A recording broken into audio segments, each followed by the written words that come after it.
Hello friends, welcome to my channel cook with Lipisa. আজ আমি বানাবো ডালিয়া। ডালিয়া তো আপনারা সবাই খেয়েছেন, কিন্তু এই পদ্ধতিতে একবার বানিয়ে দেখুন, আপনাদের সবাইকে ভালো লাগবে খেতে। ডালিয়া হেলদি এবং টেস্টি। তো আসুন দেখা যাক কিভাবে এটা বানানো যায়, আমার সাথে থাকুন।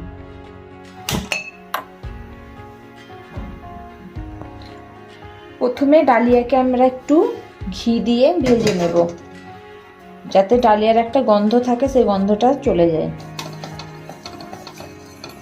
সামান্য পরিমাণ ঘি দিয়ে দেখুন ডালিয়াটা, ঘিটা মেল্ট হয়ে গেছে। এবার আমরা এই ডালিয়াটা দিয়ে দেব, দিয়ে একটু হালকা ঘিয়ের উপর নেড়ে নেব।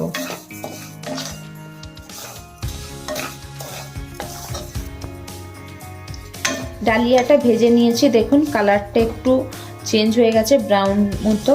তারপরে আমরা এটা একটা পাত্রে ঢেলে নেব।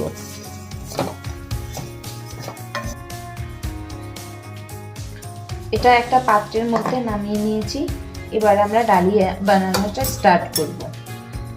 আমি কুকার বসিয়ে দিয়েছি গ্যাসের উপরে, কুকারটা গরম হয়ে গেছে।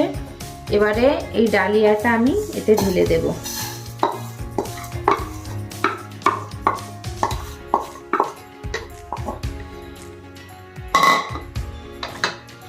আর এখানে নিয়েছি বিট, অল্প বিট কেটে নিয়েছি, গাজর, আলু, মটরশুঁটি, এই চারটে আমি দিয়ে দেবো এতে।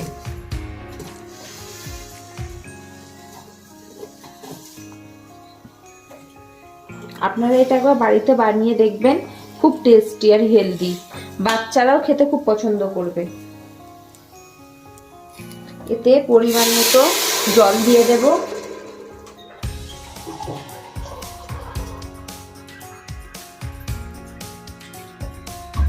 কারণ এটা সিটি মেরে নেব আমরা। এতে আমি 3 গ্লাস জল দিয়েছি, স্বাদ মতো লবণ দিয়ে দেব। আপনারা যেমন পছন্দ করেন লবণ, সেই হিসাবে দেবেন। আমার দেওয়া হয়ে গেছে। এবার আমি কুকারের ঢাকনাটা বন্ধ করে সিটি মারবো, যতক্ষণ এটা সিদ্ধ হয়। 8 থেকে 10টা সিটি মারবো, কারণ ডালিয়া তো একটু সিদ্ধ হতে টাইম লাগে, ঘিয়ে রোস্ট করা আছে। কুকারে আমি ডালিয়াটা সিদ্ধ করতে দিয়ে দিয়েছি, আর একদিকে ডালিয়ার যে মশলা আছে সেটা আমি বানিয়ে নিচ্ছি। অল্প তেল দেবে, বেশি না। তার সাথে সামান্য পরিমাণের একটু ঘি দিতে হবে, যাতে ডালিয়ার যে ফ্লেভারটা মশলার সাথে সুন্দর আসে।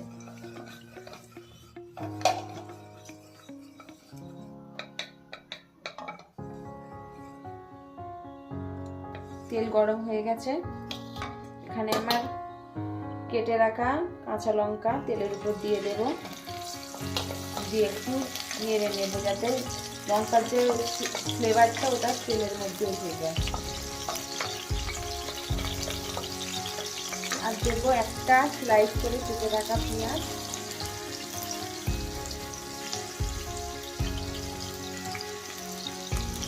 পেঁয়াজটা দেওয়ার পর নেড়ে নেবো যতক্ষণ এটা গোল্ডেন ব্রাউন হয়।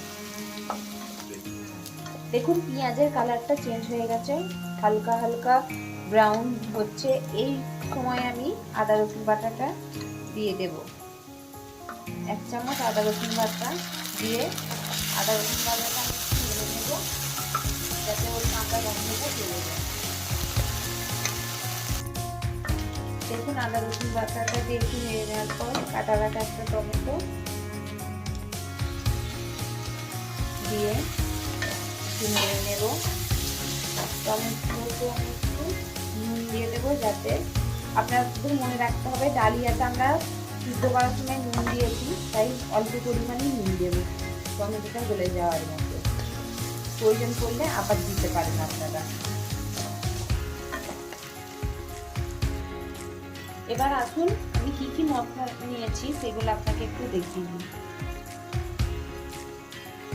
হলুদ গুঁড়ো 1 চামচ, অল্প পরিমাণে লঙ্কার গুঁড়ো নিয়েছি, কারণ এতে কাঁচা লঙ্কা দেওয়া আছে। পাও ভাজি মশলা, এটা খুব ইম্পর্টেন্ট, কারণ আমরা মশলা পাও ভাজি ডালিয়া করছি। তো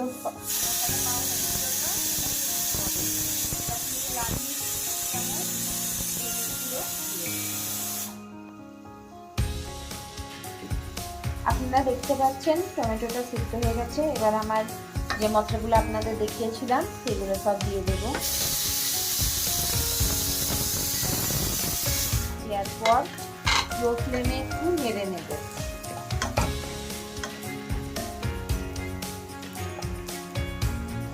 দেখছেন নেড়ে নেওয়ার পর অল্প করে করে জল দিয়ে মশলাটা ভালো করে কষে নেব।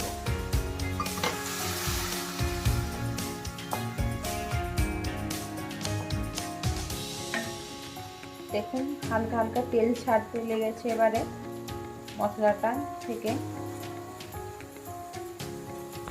এবার আমি মশলাটা বন্ধ করে দেব, তারপর আপনাদের দেখাবো ডালিয়াতে মশলাটা কিভাবে অ্যাড করবেন। ডালিয়াটা কতটা সিদ্ধ হয়েছে কেমন এখন দেখাবো। দেখুন ওয়াও, ডালিয়া সিদ্ধ হয়ে গেছে। এবার আমি কুকারটা নিচে নামিয়ে নেব।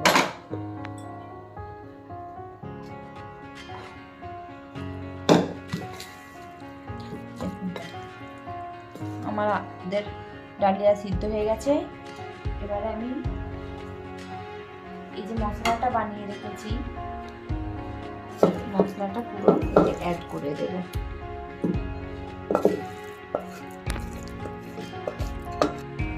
ডালিয়াটা একটু টাইট আছে, তো আমি এক সাইডে একটু জল ফুটিয়ে নিয়েছি। ঠান্ডা জল দেবেন না, তাহলে টেস্টটা খারাপ হয়ে যাবে। এই কড়াতে লেগে রাখা মশলাগুলো আমি ভালো করে মুছে নেব, নিয়ে ওই ডালিয়ার মধ্যেই দিয়ে দেবো। গরম জলের সাথে দেবেন, ঠান্ডা জল দিলে ডালিয়ার যে টেস্ট সেটা পাবেন না। যদি ডালিয়াতে জল থাকে, সেটার যে জল ওই জল থাকলে আর জল দেবেন না।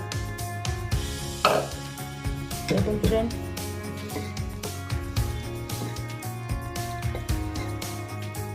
এখনো টাইট হয়ে আছে একটু, আমি আর একটু সামান্য পরিমাণ জল দেবো।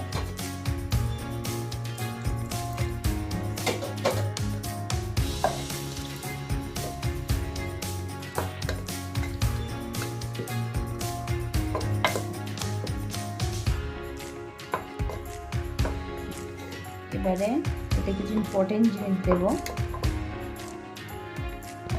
দেখুন যে পাওভাজি মশলাটা বানিয়ে রেখেছিলাম সেটা দিতে কত সুন্দর কালার আসছে। এতে আমি এবার দেব একটু লেবুর রস, অল্প লেবুর রস, বেশি দেবেন না তাহলে টক হয়ে যাবে। একটু ধনিয়া পাতা দেব। আর সব থেকে ইম্পর্টেন্ট জিনিস একটু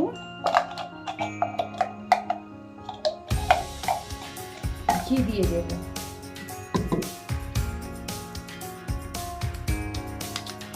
দেওয়ার পর এটাকে একটু নেড়ে নেব।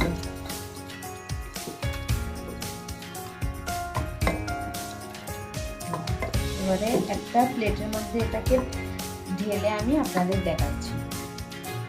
আমি একটা প্লেটে ডালিয়াটা ঢেলে নিয়েছি। দেখুন কত সুন্দর লাগছে। আপনারাও অবশ্য বাড়িতে বানাবেন, এটা হেলদি এবং টেস্টি, বাচ্চাদেরও অনেক ভালো লাগবে খেতে। আর আপনাদের যদি ভিডিওটা ভালো লাগে লাইক, কমেন্ট আর শেয়ার করবেন, আর পাশে থাকবেন। আরও অন্যান্য ভিডিও যদি আপনারা আমার দেখতে চান তাহলে আমার চ্যানেলটাকে ফলো করে নিন। Thank you.